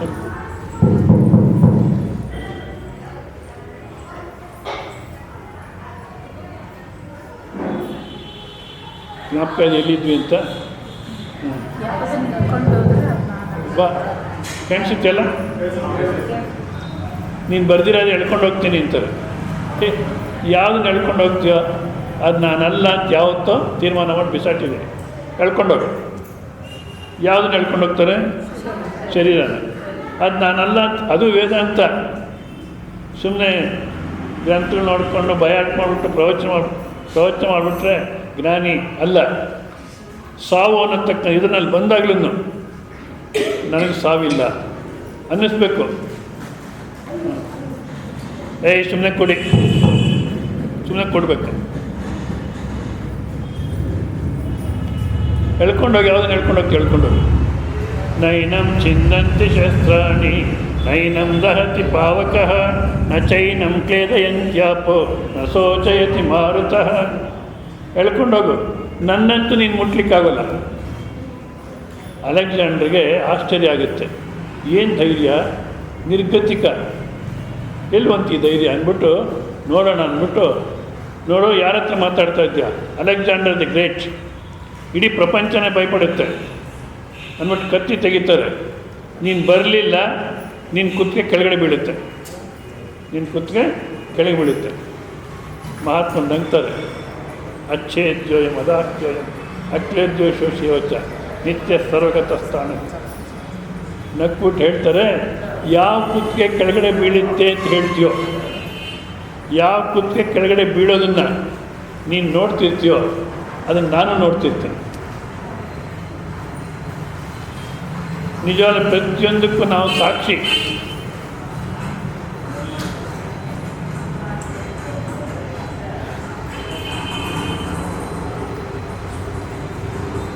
ಇವಾಗ ನಿಮ್ಮ ಶರೀರನ ನೀವು ಸಂಪೂರ್ಣವಾಗಿ ನೋಡ್ತಿದ್ದೀರೋ ಇಲ್ಲೋ, ಅಂಗುಷ್ಟದಿಂದ ನೆತ್ತಿ ತನಕ ನಿಮ್ಮ ಶರೀರನ ನೀವು ನೋಡ್ತಾ ಇದ್ದೀರೋ ಇಲ್ಲೋ. ಅದು ಎಷ್ಟು ಚೆನ್ನಾಗಿ ನೋಡ್ತಾ ಇದ್ದೀರ ಅಂದರೆ ಪಕ್ಕದವ್ರ ಶರೀರದಲ್ಲಿ ಬರೋದು ಬೇಡ, ಸುಮ್ಮನೆ ಕಲ್ಪನೆ ಮಾಡೋಣ. ಬೆನ್ನೋವಿದೆ, ಆ ಬೆನ್ನೋವು ನಿಮಗೆ ಗೊತ್ತಾಗುತ್ತೋ? ಪಕ್ಕದಲ್ಲಿ ಹಲ್ಲೋವಿದೆ, ಆ ಹಲ್ಲೋವು ನಿಮಗೆ ಗೊತ್ತಾಗುತ್ತೋ? ಅಂದರೆ ಪಕ್ಕದ ಶರೀರ ನೋಡ್ತಿದ್ದೀರಾ, ಆದರೆ ಅಷ್ಟೊಂದು ಸ್ಪಷ್ಟವಾಗಿ ನೋಡ್ತಿಲ್ಲ. ಬಟ್ ನಿಮಗೆ ಬೆನ್ನೋವು ಬಂತು, ಗೊತ್ತಾಗುತ್ತೋ ಇಲ್ಲೋ? ಹಲ್ಲೋವು ಬಂತು, ಹೌದಲ್ಲ? ಅಂದರೆ ಬೇರೆಯವ್ರ ಶರೀರನ ಎಷ್ಟು ಚೆನ್ನಾಗಿ ನೋಡ್ತಾ ಇದ್ದೀರೋ ಅದಕ್ಕಿಂತ ಚೆನ್ನಾಗಿ ನಿಮ್ಮ ಶರೀರ ನೀವು ನೋಡ್ತಾ ಇದ್ದೀರಾ. ಆದ ಕಾರಣ ಇಡೀ ಶರೀರಕ್ಕೆ ಸಾಕ್ಷಿ ಸ್ವರೂಪ ನೀವು. ಇಡೀ ಶರೀರ ಹೋದ್ರೂ ನಿಮಗೇನೂ ಆಗೋಲ್ಲ. ಅದಕ್ಕೋಸ್ಕರ ಎಳ್ಕೊಂಡೋಗಿ, ಯಾವ್ದು ಎಳ್ಕೊಂಡೋಗಿ ಎಳ್ಕೊಂಡೋಗು. ನನ್ನಂತೂ ನೀನು ಮುಟ್ಲಿಕ್ಕಾಗಲ್ಲ, ನನ್ನಂತೂ ನೀನು ಮುಟ್ಲಿಕ್ಕಾಗಲ್ಲ. ಅಲೆಕ್ಸಾಂಡ್ರಿಗೆ ಆಶ್ಚರ್ಯ ಆಗುತ್ತೆ. ಕತ್ತಿ ಕೆಳಗೆ ಬಿಸಾಕ್ತಾನೆ. ಬಿಸಾಕಿ ದಾಸೋಹಂ ನಮಸ್ಕಾರ ಮಾಡ್ತಾನೆ. ಹೇಗೆ ಬಂತು ನಿಂಗೆ ಈ ಧೈರ್ಯ? ನಿರ್ಗತಿಕ ಪ್ರಾಣಭಯನೂ ಇಲ್ವೇ? ಹೇಗೆ ಬಂತು ಅಂತ ಕೇಳಿದ್ರೆ ಆಗ ಉಪದೇಶ ಮಾಡ್ತಾರೆ. ನೋಡು, ಭಾರತ ದೇಶಕ್ಕೆ ಬಂದಿದ್ಯಾ, ರಾಜಸ್ಥಾನ್ ಮರುಭೂಮಿನಲ್ಲಿ ತಪ್ಪಿಸ್ಕೊಳ್ತೇನೆ ನೀನು ಅಂತ ಇಟ್ಕೋ. ಅಲ್ಲಿ ಸುತ್ತಿ ಸುತ್ತಿ ನಿಂಗೆ ಬಾಯಾರಿಕೆ ಆಗಿದೆ, ನೀರು ಸಿಗ್ತಾ ಇಲ್ಲ ಆ ಮರುಭೂಮಿನಲ್ಲಿ, ಪ್ರಾಣ ಹೋಗತಕ್ಕಂಥ ಸ್ಥಿತಿ.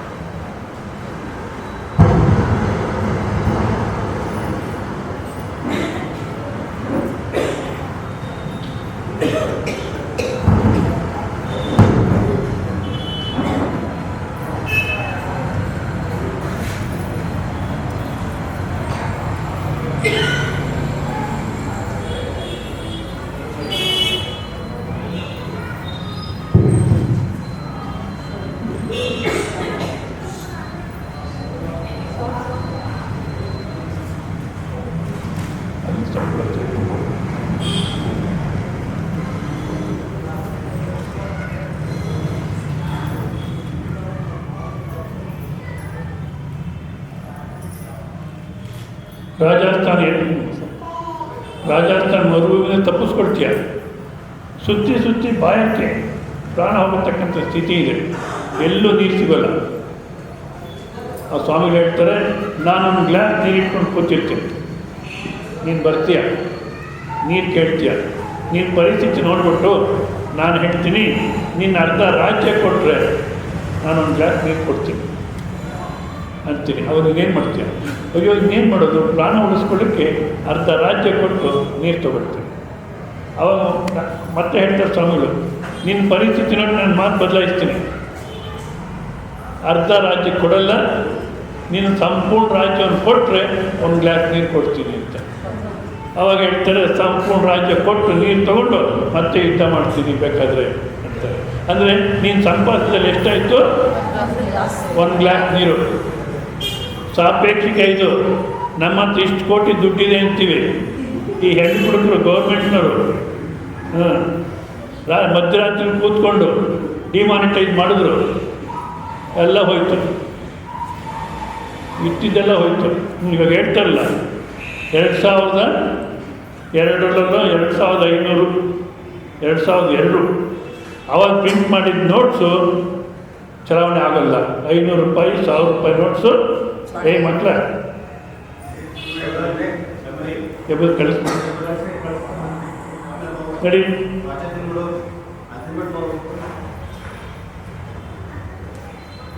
2002 500 ರೂಪಾಯಿ ನೋಟು 1000 ರೂಪಾಯಿ ನೋಟು ಅದಕ್ಕೆ ಬೆಲೆ ಇಲ್ಲ ಅಂತೇನೋ ಹೇಳ್ತಾರೆ. ಸೊ ಒಂದು ಸ್ವಲ್ಪ ದಿವಸ ಹಾಗೆ ಹೇಳ್ತಾರೆ, ಇಲ್ಲ ಮತ್ತೆ ಚೇಂಜ್ ಅಂತಾರೆ. ಈ ರೀತಿ ಅವ್ರೇನು ನಿಶ್ಚಯ ತಗೊಳ್ತಾರೋ ಅದ್ರ ಮೇಲೆ ನಾವು ದುಡ್ಡು ಬೆಲೆ ಹೋಯ್ತು. ಇವೆಲ್ಲ ಸಾಪೇಕ್ಷಿಕ. ಆದ ಕಾರಣ ಆಯಿತು, ನಿಂಗೆ ಹೇಗೆ ಈ ಧೈರ್ಯ ಬಂತು ಅಂದರೆ ನೀನು ಬರೀ ರಾಜ್ಯ ಶರೀರ ಇದೇ ಅಂದ್ಕೊಂಡಿದ್ಯಾ? ಅಲ್ಲ, ಮತ್ತೊಂದು ಸ್ವರೂಪ ಇದೆ ಅಂತ ಅವ್ರ ಉದ್ದೇಶ ತಿಳಿತವ್ರಿಗೆ ಅಂದಾಗ ಈ ತತ್ವವನ್ನು ತಿಳ್ಕೊಂಡ್ರೆ ನಾವು ನಿರ್ಭಯವಾಗಿ ಯಾವ ದುಃಖ ಇಲ್ದಿರ ಆನಂದವಾಗಿ ಸಂಸಾರದ ಜೀವನ ಮಾಡ್ಬೋದು ಹೊರತು ಎಲ್ಲಿಂದ ತನಕ ಇದು ತಿಳ್ಕೊಳ್ಳೋದು ಅಲ್ಲಿಂದ ತನಕ ಗೋಳ. ಏನಾದರೂ ಸಂಪಾದನೆ ಮಾಡಿ ಏನನ್ನ ಮಾಡಿ ಅದು ಏನು ನಾವು ಸಂಪಾದನೆ ಮಾಡಿಕೊಂಡ್ವಿ ಅಂತೀವೋ ಏನು ಪರಿಹಾರ ಅಂತೀವೋ ಅದೇ ಇನ್ನೊಂದು ಸಮಸ್ಯೆ ಆಗುತ್ತೆ. ನೋಡಬೇಕಾದ್ರೆ ನಮ್ಮ ಜೀವನದಲ್ಲಿ ನಮ್ಮ ಜೀವನ ಅಲೋಪತಿ ಮೆಡಿಸನ್ ಇದ್ದಾಗೆ. ಅಲೋಪತಿ ಮೆಡಿಸನ್ ಅಂದರೆ ಇವಾಗ ಕೆಲವು ಟ್ಯಾಬ್ಲೆಟ್ಸು, ಪೇಯ್ನ್ ಕಿಲ್ಲರ್ಸು, ಟೆರಾಯಿಡ್ಸು ಇವೆಲ್ಲ ಕೊಟ್ಟರೆ ಆ ರೋಗ ಮೇಲಾಗುತ್ತೋ ಇಲ್ಲ, ಬೇರೆ ಸಮಸ್ಯೆಗಳು ಬರುತ್ತೆ. ಹೌದಾ? ಪೇಯ್ನ್ ಕಿಲ್ಲರ್ಸು ಇವೆಲ್ಲ. ಅದೇ ರೀತಿ ಇಲ್ಲಿ ನಾವು ಯಾವುದನ್ನು ಪರಿಹಾರ ಅಂತೀವೋ ಅದೇ ಸಮಸ್ಯೆ ಆಗುತ್ತೆ. ಸ್ವಾಮೀಜಿ ನಮ್ಮ ಹುಡುಗನಿಗೆ ಸೆಟ್ಲ್ಮೆಂಟ್ ಆಯಿತು ಅಂತಾರೆ. ಅದು ಹೇಗೆ ಬಂತು ಆ ಸೆಟ್ಲ್ಮೆಂಟ್ ಅನ್ನೋ ಶಬ್ದ ಅನ್ನೋದು ಇನ್ನೂ ನನಗೆ ಅರ್ಥ ಆಗಿಲ್ಲ.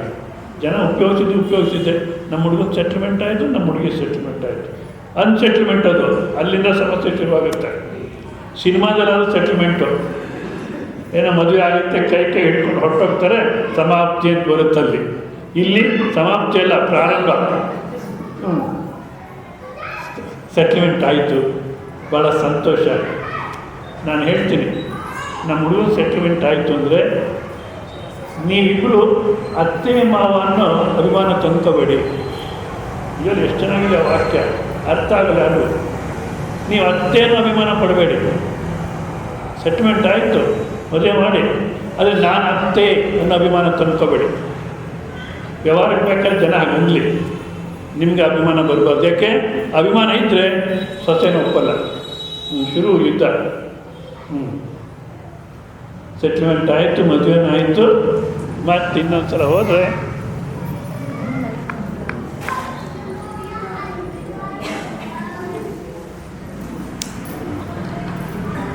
ಕೇಳಿ.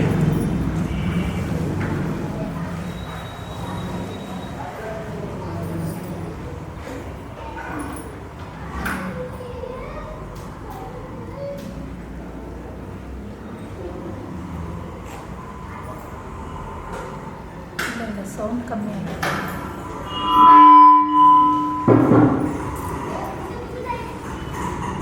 ಸರಿ, ಮದುವೆ ಆಯಿತು, ಎಲ್ಲ ಆಯಿತು. ಮತ್ತೆ ಹೋದಾಗ ಸ್ವಾಮೀಜಿ ಮೋಸ ಆಗೋಯಿತು. ಏನಾಯಿತು?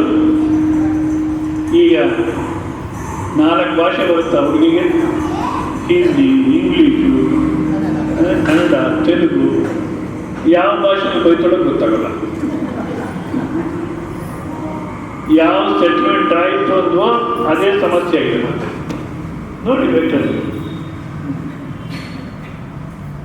ಮಕ್ಕಳಿಲ್ಲ, ಅಪರೂಪ ಮಗು ಆಯಿತು, ಸಂತೋಷ. ಇವಾಗ ಅದೇ ಯಾಕನ್ನ ಆಯಿತು? ಒಬ್ರು ಯಾರೋ ಮಕ್ಕಳಿಲ್ಲ ಅಂದ್ಬಿಟ್ಟು, ನಾನು ಪ್ರವಚನ ಇನ್ನು ಪ್ರಾರಂಭ 25-30 ವರ್ಷ ಹಿಂದೆ ಆ ಊರಿಗೆ ಹೋದೆ. ಅವ್ರಿಗೆ ಮಗುವಾಗಿ ನಾಮಕರಣ ಮಾಡೋದು ಹೋಗ್ಬಿಡೋದು. ಸರಿ, ನಾನು ಪ್ರವಚನಕ್ಕೆ ಹೋದಾಗ ನನ್ನ ಹತ್ರ ಹೇಳಿದ್ರು, ನಾಮಕರಣ ಮಾಡೋದು ಸಾಯ್ತಾ ಇದ್ದಾರೆ, ಏನು ಮಾಡೋಣ ಅಂತ. ನನಗೆ ಆ ವಿದ್ಯೆ ಎಲ್ಲ ಗೊತ್ತಿಲ್ಲ. ನನ್ನ ವಿದ್ಯೆ ಏನಿದ್ರು ಮಕ್ಕಳಿರಲಿ ಇಲ್ದಿರ ಇಲ್ಲಿ, ಅದು ಮುಖ್ಯ ಅಲ್ಲ. ಮಕ್ಕಳಿರೋದು ಮುಖ್ಯ ಅಲ್ಲ, ಇಲ್ಲೋದು ಮುಖ್ಯ ಅಲ್ಲ. ಮತ್ತು ನೀವು ಹೇಗಿದ್ದು ಆನಂದವಾಗಿರ್ಬೋದು, ಅದು ನಾನು ಹೇಳೋದು. ಒಂದು ವೇಳೆ ನೀವು ಇಂಥವತ್ತು ಹೋಗಿ ಅಂತ ಇವರು ಇವಾಗ ಭಾನುವಾರ ಇವಾಗ ಬರ್ತಿದ್ವಿ ಇಲ್ಲ ಗೊತ್ತಿಲ್ಲ. SK ಜೈನ್ ಅಂತೊಬ್ಬರು ಒಂದು ಚಿಕ್ಕ ವಯಸ್ಸಿನವರು ಜ್ಯೋತಿಷ್ಯ ಹೇಳ್ತಿದ್ರು ಉದಯ್ ಟಿವಿನಲ್ಲಿ. ಅವ್ರ ತಂದೆ ಇತ್ತು, ಅವ್ರ ಹೆಸರು SK ಜೈನ್. ಇವರು ಶ್ರೀಕಾಂತ್ ಜೈನ್, ಅವರು ಶಶಿಕಾಂತ್ ಜೈನ್ ಅಂತ. ಅವ್ರ ಹತ್ರ ಕಳಿಸ್ಕೊಟ್ಟೆ ನಾನು. ಅವರೇನೋ ಒಂದಷ್ಟು ಪ್ರಕ್ರಿಯೆ ಎಲ್ಲ ಮಾಡಿದ್ರು. ಮತ್ತೆ ಒಂದು ಮಗು ಆಗುತ್ತೆ, ಉಳಿಯುತ್ತೆ ಅಂತೇಳಿದ್ರು. ಆಯಿತು, ಉಳೀತು. ಈಗಲೂ ಇದೆ ನಾನು ಹುಡುಗ. ಈಗ ಅವ್ರು ಅಂತಾರೆ, ನಿಮ್ಮ ಹತ್ರ ಸಮಸ್ಯೆ ಹೇಳ್ಕೊಂಡಿದ್ರೆ ತಪ್ಪಾಯ್ತು ನಾವು. ಇವಾಗ ಹುಡುಗ ಮನೆ ಬಿಟ್ಟು ನಡೀರಿ, ನೀವು ವೃದ್ಧಾಶ್ರಮ ನಡೀರಿ ಅಂತ. ತಂದೆ ತಾಯಿನ ಒಪ್ಪಲ್ಲ, ನಡಿ ವೃದ್ಧಾಶ್ರಮಕ್ಕೆ ಅಂತಾರೆ. ಇವಾಗ ಅಂತಾರೆ, ಅವತ್ತು ಇವತ್ತು ಸಮಸ್ಯೆ ಹೇಳಿದ್ದೆ ತಪ್ಪಾಯಿತು, ಸುಮ್ಮನೆ ನೀವು ಚೆನ್ನಾಗಿತ್ತು ಏನೋ. ಯಾಕೆ? ಯಾವುದನ್ನು ಪರಿಹಾರ ಅಂತೀವೋ ಅದೇ ಇನ್ನೊಂದಿತ್ತು ಸಮಸ್ಯೆ ಆಗುತ್ತೆ ನಮಗೆ. ಸೊ ಯಾವ ಸಮಸ್ಯೆ ಇದ್ದರೆ ಇರಬೇಕಂದ್ರೆ ನಮಗೆ ಈ ತತ್ವ ತಿಳ್ಕೊಂಡಾಗಲೇ ಸಾಧ್ಯ. ಇಲ್ಲಿಗೆ ನಿಲ್ತಿರೋಣ, ಕರೆಂಟ್ ಕೂಡ ಇಲ್ಲ. ಮತ್ತು ನಾಳೆ ಈ ದಿವಸ ಕೂಡಿ 1 ನಿಮಿಷ ತಗೊಳ್ಳಿ. ಮಧ್ಯಾಹ್ನ ಕ್ಲಾಸ್ 12ರಿಂದ 1.